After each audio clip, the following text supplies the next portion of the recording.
Hello നമസ്കാരം, ഞാൻ basically Ismail. അപ്പോൾ ഞാനിപ്പോൾ ഉള്ളത് മാങ്ങാട്ട് പറമ്പിൽ. നമ്മൾ എൻ്റെ ഒരു സുഹൃത്തിൻ്റെ കൂട്ടുകാരൻ വന്നിട്ടുണ്ട്. അപ്പോൾ ആ കൂട്ടുകാരനെ കാണാൻ വേണ്ടി വന്നതാണ്. അപ്പോൾ ഇന്നലെ വന്നി ഒരു റെസിഡൻസി, അതിൻ്റെ പേര് എന്നെ കാണുന്നുള്ളൂ, മാങ്ങാട്ട് പറമ്പിലാണ്. അപ്പോൾ അവിടെ ഉള്ളു. അപ്പോൾ ഇതാണ് ഓട്ടോക്കാർ പൈസ. ഓക്കെ, അപ്പോൾ റെസിഡൻസ് കാണിച്ചു തരാം. ഓക്കെ, ഇങ്ങനെ വരാൻ ആഗ്രഹിക്കുന്നോട്ട് വരുമോ?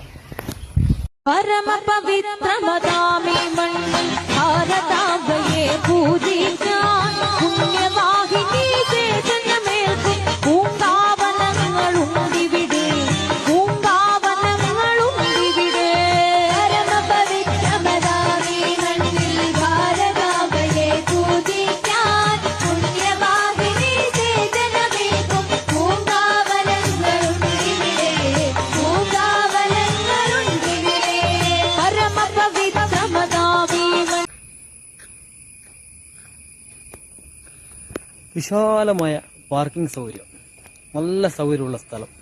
അപ്പോൾ താമസിക്കാൻ ആഗ്രഹിക്കുന്നവർ വരിക. മാങ്ങാട്ട് പറമ്പിൽ എന്താ പറയുക, മാങ്ങാട്ട് പറമ്പ് കോളേജിന് അടുത്താണ്. അപ്പോൾ ഒരു ദിവസമോ 2 ദിവസമോ എത്ര വേണമെങ്കിൽ താമസിക്കാം. ഓക്കെ, അപ്പോൾ വരുന്നവർ വരിക. നമ്പർ ഞാൻ എന്തായാലും വീട്ടിൽ കൊടുക്കുന്നതായിരിക്കും. അപ്പോൾ വീട്ടിലേക്ക്